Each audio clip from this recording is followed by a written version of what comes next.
ಓಂ ಶಾಂತಿ. ಇಂದಿನ ಲೆಸನ್ನಲ್ಲಿ ನಾವು ತಿಳಿದುಕೊಳ್ಳುವ ಪರಮಾತ್ಮನ ಪರಿಚಯ. ಹಿಂದಿನ ಲೆಸನ್ನಲ್ಲಿ ನೀವು ಕೇಳಿದಿರಿ, ನಾವೆಲ್ಲರೂ ಕೂಡ ಆತ್ಮ ಆಗಿದ್ದೇವೆ, ಶರೀರವನ್ನು ನಡೆಸುತ್ತಿರುವಂತಹ ಒಂದು ಅಭೌತಿಕ ಶಕ್ತಿ ಎಂದು. ಹಾಗೆಯೇ ಇವತ್ತು ನಾವು ಪರಮಾತ್ಮನ ಪರಿಚಯದಲ್ಲಿ ಪರಮಾತ್ಮನ ಸಂಪೂರ್ಣ ಪರಿಚಯ ಅಂತ ಹೇಳಿದರೆ ನಾಮ, ರೂಪ, ದೇಶ, ಕಾಲ ಇದು ಎಲ್ಲವೂ ಪರಿಚಯದ ಹಿಂದೆ ಬರುತ್ತದೆ. ಹಾಗಾಗಿ ಪರಮಾತ್ಮ ಹೇಳಿದರೆ ಯಾರು? ನಾವೆಲ್ಲರೂ ಕೂಡ ಆತ್ಮ ಆಗಿದ್ದೇವೆ.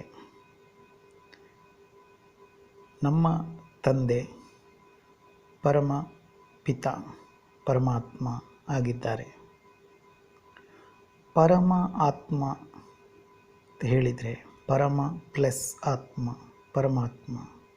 ಪರಮ ಹೇಳಿದರೆ ಸುಪ್ರೀಂ, ಶ್ರೇಷ್ಠ ಅಂತ ಹೇಳುವಂಥ ಅರ್ಥ ಬರುತ್ತದೆ.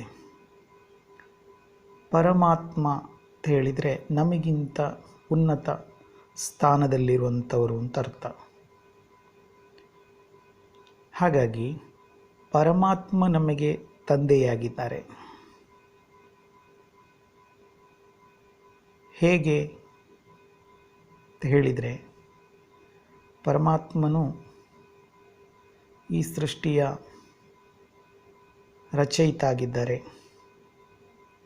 ನಾವೆಲ್ಲರೂ ಕೂಡ ಈ ಸೃಷ್ಟಿಯಲ್ಲಿ ಶರೀರವೆಂಬ ಬಟ್ಟೆಯನ್ನು ಧರಿಸಿಕೊಂಡು ಪಾತ್ರವನ್ನು ಅಭಿನಯಿಸುತ್ತಾ ಇದ್ದೇವೆ. ನಾವೆಲ್ಲರೂ ಕೂಡ ಸುಖ ಶಾಂತಿಗಾಗಿ ಪರಮಾತ್ಮನಿಗೆ ಮೊರೆ ಹೋಗುತ್ತೇವೆ. ಪರಮಾತ್ಮನನ್ನು ನಾವು ತಂದೆ, ತಾಯಿ, ಬಂಧು ಬಳಗ ಎಂದು ಹೇಳಿಕೊಂಡು ಬಂದಿದ್ದೇವೆ. ಹಾಗಿದ್ದರೂ ಕೂಡ ನಮಗೆ ಪರಮಾತ್ಮನ ಪರಿಚಯ ಆಗಿರುವುದಿಲ್ಲ. ಹಾಗಾಗಿ ಭಕ್ತಿ ಮಾರ್ಗದಲ್ಲಿ ನಾವು ಅನೇಕ ದೇವಿ ದೇವತೆಗಳ ಆರಾಧನೆಯನ್ನು ಮಾಡಿಕೊಂಡು ಬಂದಿದ್ದೇವೆ. ಒಬ್ಬ ಪರಮಾತ್ಮ ಯಾರು ಎಂಬುದು ಪರಿಚಯ ಇಲ್ಲದೇ ಇರುವ ಕಾರಣ ಅನೇಕರಲ್ಲಿ ಒಬ್ಬನನ್ನು ಹುಡುಕಾಡಿದ್ದೇವೆ.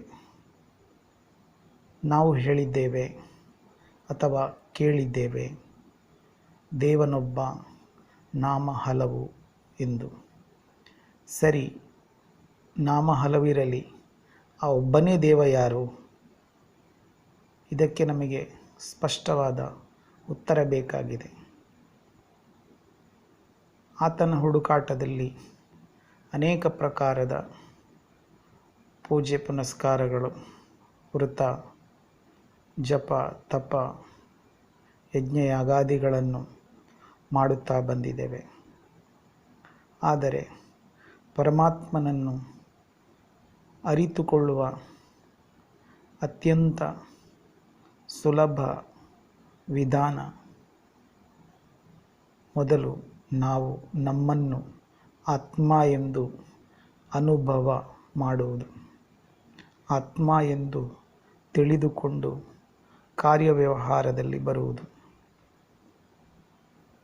ಆತ್ಮನು ಕಣ್ಣಿಗೆ ಕಾಣಿಸುವುದಿಲ್ಲ, ಹಾಗೆಯೇ ಪರಮಾತ್ಮನು ಕೂಡ ಕಣ್ಣಿಗೆ ಕಾಣಿಸುವುದಿಲ್ಲ.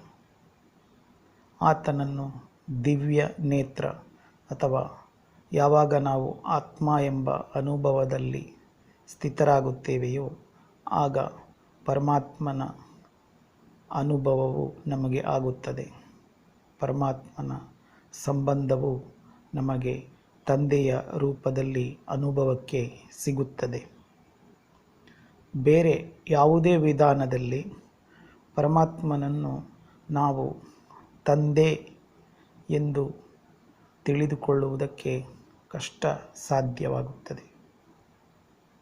ಯಾಕೆಂತೇಳಿದರೆ ನಾವು ಸದಾ ನಮ್ಮನ್ನು ಈ ಭೌತಿಕ ದೇಹ ಎಂದು ತಿಳಿದುಕೊಂಡು ಇದ್ದಾಗ ಪರಮಾತ್ಮನನ್ನು ಅಥವಾ ಭಗವಂತನನ್ನು ಅಥವಾ ಈಶ್ವರನನ್ನು ಅಥವಾ ದೇವರು ಅಂತೇಳಿ ನಾವು ಯಾರಿಗೆ ಹೇಳುತ್ತೇವೆಯೋ ಆ ಒಬ್ಬನಿಗೆ, ಅವನ ಜೊತೆಗೆ ನಾವು ತಂದೆ ಮಕ್ಕಳ ಸಂಬಂಧವನ್ನು ನಿಭಾಯಿಸುವುದಕ್ಕೆ ಸಾಧ್ಯವಾಗುವುದಿಲ್ಲ. ಯಾಕೆಂದರೆ ದೇಹ ಎಂದು ತಿಳಿದಾಗ, ದೇಹ ಎಂಬ ವಿಚಾರದಲ್ಲಿದ್ದಾಗ ದೇಹದ ಹಿಂದೆ ದೇಹಕ್ಕೆ ಸಂಬಂಧಪಟ್ಟಿರುವಂತಹ ಸಂಬಂಧಗಳು, ಪದಾರ್ಥಗಳು, ಇದು ಎಲ್ಲದರ ಕಡೆಗೆ ನಮ್ಮ ಬುದ್ಧಿಯೋಗ ಜೋಡಿಸಲ್ಪಡುತ್ತದೆ.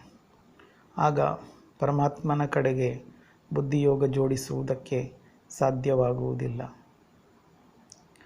ಒಬ್ಬ ಪರಮಾತ್ಮನು ನಮ್ಮ ಹಾಗೆಯೇ ನಿರಾಕಾರ ರೂಪದಲ್ಲಿದ್ದಾರೆ. ನಾವು ಆತ್ಮನು ನಿರಾಕಾರ ರೂಪದಲ್ಲಿದ್ದೇವೆ. ಅಂದರೆ ಯಾವುದೇ ಪ್ರಕಾರದ ಆಕಾರ ಬಿಂದುವನ್ನು ಯಾವುದೇ ಮೆಜರ್ಮೆಂಟ್ ಮಾಡಲಿಕ್ಕೆ ಬರುವುದಿಲ್ಲ.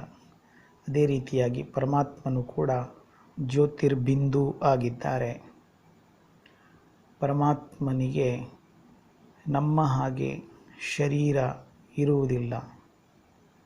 ನಾವು ನಮ್ಮದೇ ಆಗಿರುವಂತಹ ಅಧಿಕೃತ ಶರೀರವನ್ನು ಹೊಂದಿದ್ದೇವೆ. ಪರಮಾತ್ಮನಿಗೆ ಶರೀರ ಇಲ್ಲ. ಹಾಗಾಗಿ ಈ ವಿಧಾನದಲ್ಲಿ ಕೂಡ ಅವರು ನಮಗೆ ತಂದೆಯಾಗುತ್ತಾರೆ. ಯಾರಿಗೆ ತಂದೆ ತಾಯಿ ಇಲ್ವೋ ಅವರು ಜಗತ್ತಿಗೆ ತಂದೆ ತಾಯಿಯಾಗಿದ್ದಾರೆ. ಹಾಗಾಗಿ ಪರಮಾತ್ಮನನ್ನು ಮಾತ್ರ ನಾವು ತಂದೆ ತಾಯಿ ಅಂತ ಕರೀಬೋದು. ಬೇರೆ ಯಾರನ್ನೂ ಕರೀಲಿಕ್ಕೆ ಬರುವುದಿಲ್ಲ. ಯಾವುದೇ ದೇಹಧಾರಿ ದೇವಿ ದೇವತೆಗಳಿರಬಹುದು ಅಥವಾ ಇನ್ಯಾರೇ ಸಾಧು ಸನ್ಯಾಸಿಗಳಿರಬಹುದು, ಯಾರನ್ನು ನಾವು ಗುರುಗಳಿರಬಹುದು, ಯಾರನ್ನು ನಾವು ತಂದೆ ತಾಯಿ ಅಂತ ಹೇಳುವುದಕ್ಕೆ ಬರುವುದಿಲ್ಲ. ಯಾಕೆಂತೇಳಿದರೆ ಶರೀರವನ್ನು ಹೊಂದಿದ್ದಾರೆ ಎಂದರೆ ಅವರಿಗೆ ಅವಶ್ಯವಾಗಿ ತಂದೆ ತಾಯಿ ಇದ್ದಾರೆ ಅಂತ ಅರ್ಥ. ಹಾಗಾಗಿ ಯಾರಿಗೆ ತಂದೆ ತಾಯಿ ಇದ್ದಾರೆಯೋ ಅವರು ಜಗತ್ತಿಗೆ ತಂದೆ ತಾಯಿ ಆಗುವುದಕ್ಕೆ ಸಾಧ್ಯವಿಲ್ಲ. ಅವರು ಅವರ ಮಕ್ಕಳಿಗೆ ತಂದೆ ತಾಯಿ ಆಗಬಹುದಷ್ಟೇ. ಆದರೆ ಜಗತ್ತಿನವರಿಗೆ ಎಲ್ಲರಿಗೂ ಆಗಲಿಕ್ಕೆ ಬರುವುದಿಲ್ಲ. ಸ್ವಯಂ ಒಬ್ಬ ಭಗವಂತನೇ ಜಗತ್ತಿಗೆ ತಂದೆ ತಾಯಿಯಾಗಿದ್ದಾರೆ. ನಾವು ಆತ್ಮ ಪರಮಾತ್ಮನ ಸಂತಾನರಾಗಿದ್ದೇವೆ. ನಾವು ನಮ್ಮ ಶರೀರದಲ್ಲಿ ಇದ್ದೇವೆ. ನಾವು ಆತ್ಮ ಶರೀರದಲ್ಲಿರುವಾಗ ನಮಗೆ ಶರೀರಕ್ಕೆ ಹೆಸರಿದೆ. ಹಾಗೆ ಪರಮಾತ್ಮನಿಗೆ ಶರೀರ ಇಲ್ಲ. ಪರಮಾತ್ಮನಿಗೆ ಆ ಜ್ಯೋತಿರ್ಬಿಂದುವಿಗೆ ಹೆಸರು ಶಿವ ಅಂತ ಹೇಳಿಯಾಗಿದೆ. ಶಿವ ಅಂತ ಹೇಳಿದರೆ ಅರ್ಥ ಕಲ್ಯಾಣಕಾರಿ ಅಥವಾ ಮಂಗಳಕಾರಿ ಅಥವಾ ಸದಾ ಬೇರೆಯವರಿಗೆ ಒಳ್ಳೆಯದನ್ನು, ಉನ್ನತಿಯನ್ನೇ ಬಯಸುವವನು, ಉನ್ನತಿಯನ್ನೇ ಮಾಡುವಂಥವನು ಅಂತ ಹೇಳುವಂಥ ಅರ್ಥವನ್ನು ತಿಳಿದುಕೊಳ್ಳಬಹುದು. ಪರಮಾತ್ಮನು ಯಾರಿಗೂ ದುಃಖವನ್ನು ಕೊಡುವುದಿಲ್ಲ. ಪರಮಾತ್ಮ ಸದಾ ಎಲ್ಲರಿಗೂ ಸುಖವನ್ನೇ ಕೊಡುವಂಥವನಾಗಿದ್ದಾನೆ. ಪರಮಾತ್ಮ ತಂದೆಯಾಗಿದ್ದಾರೆ ಅಥವಾ ತಾಯಿಯಾಗಿದ್ದಾರೆ. ಈಗ ಯಾರೇ ತಂದೆ ತಾಯಿ ಮಕ್ಕಳಿಗೆ ದುಃಖವನ್ನು ಕೊಡುವುದು ಇಷ್ಟಪಡುವುದಿಲ್ಲ. ಹಾಗಾಗಿ ಸ್ವಯಂ ಪರಮಾತ್ಮನೂ ಕೂಡ ನಮಗೆ ದುಃಖವನ್ನು ಕೊಡುವುದಿಲ್ಲ. ಆದರೆ ನಾವು ಹೇಳ್ತಾ ಬಂದಿದ್ದೇವೆ, ಭಗವಂತನೇ ಎಲ್ಲರಿಗೂ ದುಃಖವನ್ನು ಕೊಡುತ್ತಾನೆ, ಸುಖವನ್ನು ಕೊಡುವವನು ಅವನೇ, ದುಃಖವನ್ನು ಕೊಡುವವನು ಅವನೇ ಎಂದು ನಾವು ಹೇಳುತ್ತಾ ಬಂದಿದ್ದೇವೆ.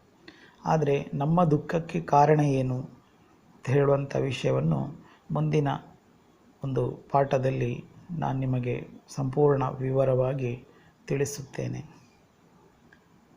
ಇವತ್ತಿನ ಈ ವಿಷಯಕ್ಕೆ ಸಂಬಂಧಪಟ್ಟು ಹೇಳುವುದಾದರೆ ಪರಮಾತ್ಮನು ನಿರಾಕಾರ ಆಗಿದ್ದಾರೆ.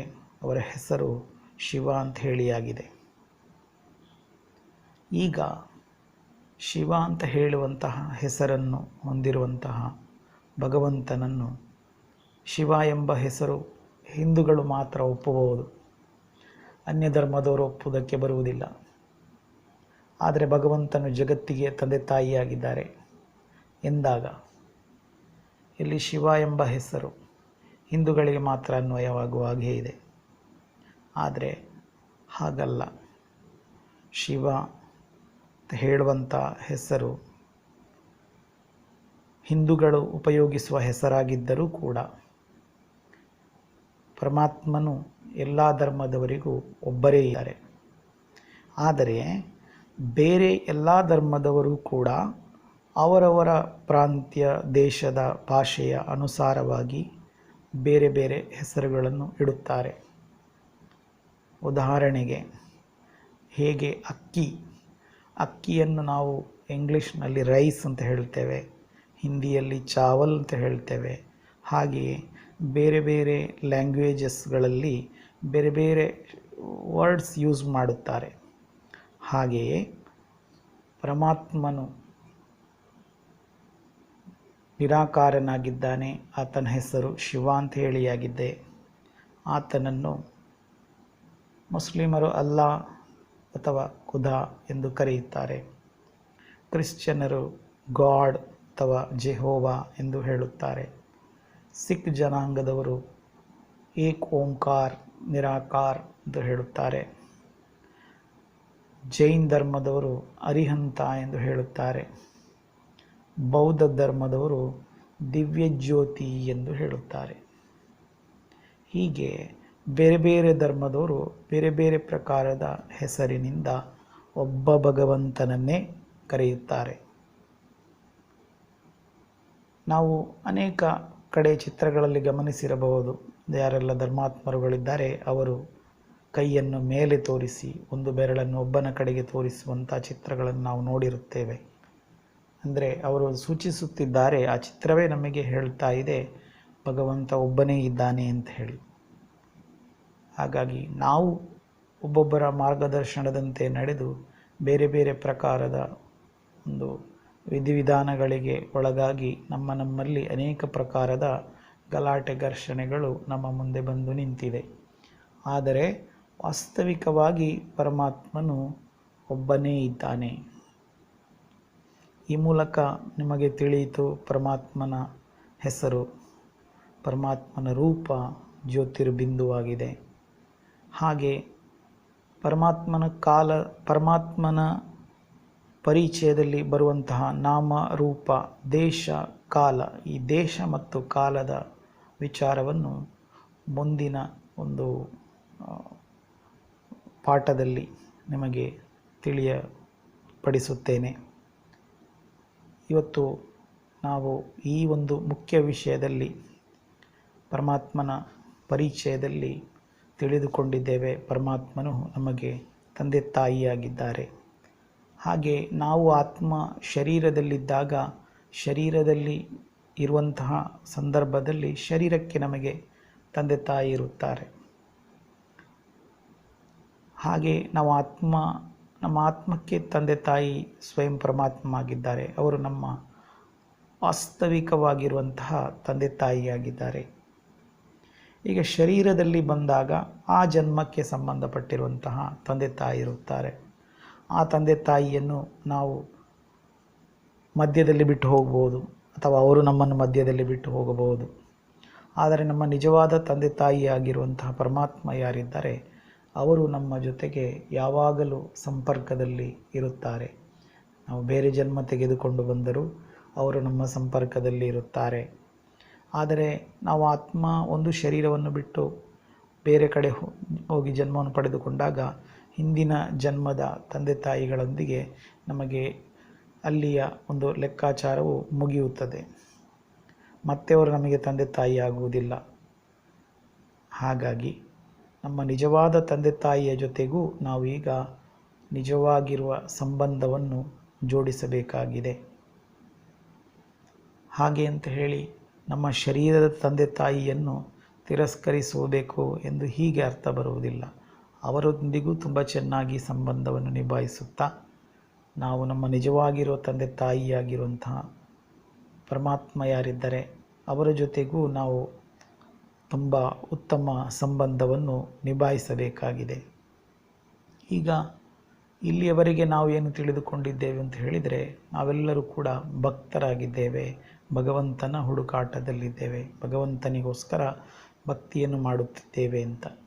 ಆದರೆ ಭಗವಂತ ಎಂಬುದು ಅತ್ಯಂತ ಒಂದು ದೂರದ ಒಂದು ಸಂಬಂಧವಾಗುತ್ತದೆ. ಆದರೆ ತಂದೆ ಮಕ್ಕಳ ಸಂಬಂಧ ಎಂದಾಗ ಹತ್ತಿರದ ಸಂಬಂಧವಾಗುತ್ತದೆ. ಈಗ ಭಗವಂತ ಎಂದಾಗ ಭಕ್ತನಿಗೆ ಭಗವಂತನಲ್ಲಿ ಅನೇಕ ಪ್ರಕಾರದ ಬೇಡಿಕೆಗಳನ್ನಿಡುವುದಿರುತ್ತದೆ. ಇಲ್ಲಿ ತಂದೆ ಮಕ್ಕಳು ಎಂದಾಗ ಬೇಡಿಕೆಯ ವಿಷಯಗಳಿರುವುದಿಲ್ಲ, ಬೇಡುವಂಥದ್ದಿರುವುದಿಲ್ಲ.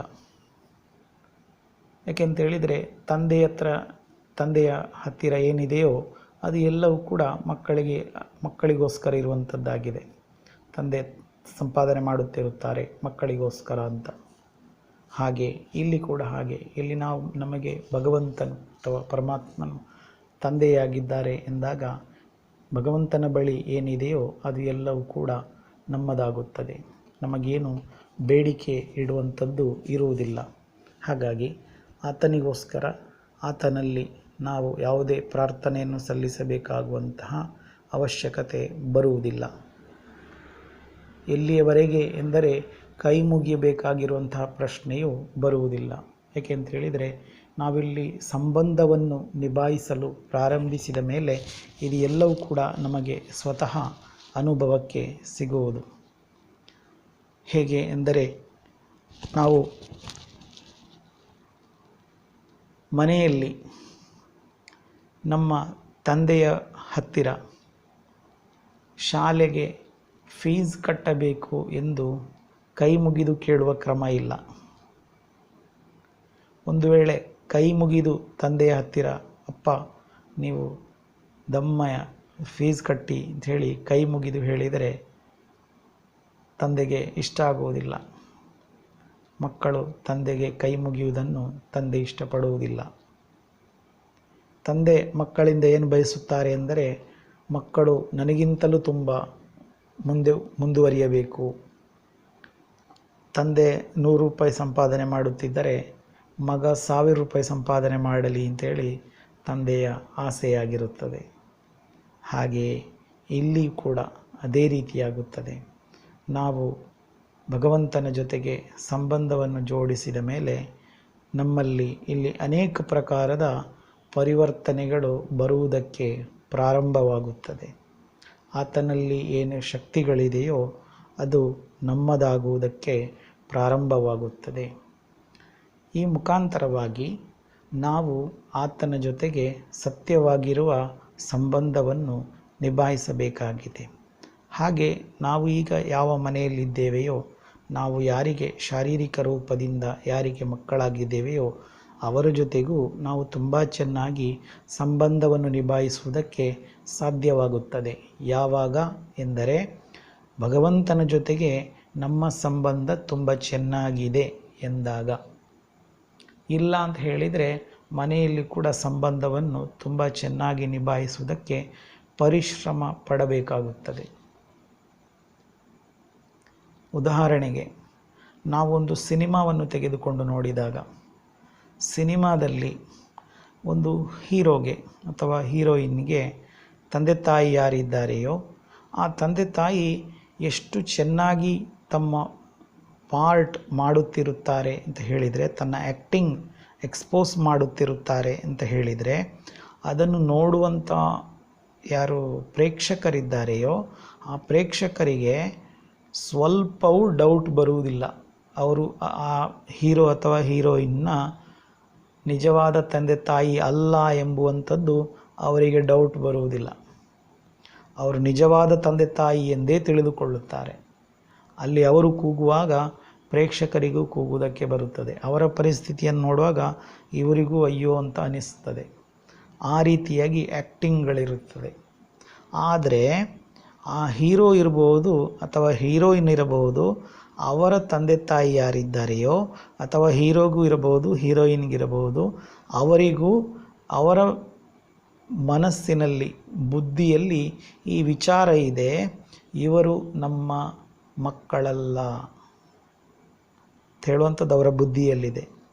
ಇವರು ನಮಗೆ ಈ ಸಿನಿಮಾದಲ್ಲಿ ಮಾತ್ರ ಮಕ್ಕಳಾಗಿದ್ದಾರೆ, ಅಥವಾ ಇವರು ನಮಗೆ ಈ ಸಿನಿಮಾದಲ್ಲಿ ಮಾತ್ರ ತಂದೆ ತಾಯಿಯಾಗಿದ್ದಾರೆ ಎಂಬುವಂಥದ್ದು ಅವರ ಬುದ್ಧಿಯಲ್ಲಿದೆ. ಆದರೆ ನೋಡುವವರಿಗೆ ಈ ಡೌಟ್ ಬರುವುದಿಲ್ಲ. ಅದೇ ಪ್ರಕಾರವಾಗಿ ಇಲ್ಲಿ ನಾವು ಭಗವಂತನ ಜೊತೆಗೆ ತುಂಬ ಚೆನ್ನಾಗಿ ಸಂಬಂಧವನ್ನು ನಿಭಾಯಿಸಿದಾಗ ನಾವು ಈಗ ಇಲ್ಲಿ ಯಾವ ಮನೆಯಲ್ಲಿದ್ದೇವೆಯೋ ಅಲ್ಲಿ ಕೂಡ ತುಂಬ ಚೆನ್ನಾಗಿ ಸಂಬಂಧವನ್ನು ನಿಭಾಯಿಸುವುದಕ್ಕೆ ಸಾಧ್ಯವಾಗುತ್ತದೆ. ಎಲ್ಲ ಪರಿಸ್ಥಿತಿಗಳು ಕೂಡ ನಮಗೆ ಸಹಜ ಎಂದು ಎನಿಸುತ್ತದೆ. ಹಾಗಾಗಿ ಆತ್ಮೀಯರೇ, ನಾವೆಲ್ಲರೂ ಕೂಡ ಆತ್ಮ ಆಗಿದ್ದೇವೆ, ಒಬ್ಬ ಪರಮಾತ್ಮನ ಸಂತಾನರಾಗಿದ್ದೇವೆ. ನಿರಂತರವಾಗಿ ಪರಮಾತ್ಮನನ್ನು ಕೂಡ ನಾವು ನೆನಪು ಮಾಡುವ, ಪರಮಾತ್ಮನ ಜೊತೆಗೆ ಉತ್ತಮ ಸಂಬಂಧವನ್ನು ನಿಭಾಯಿಸುವ. ಓಂ ಶಾಂತಿ.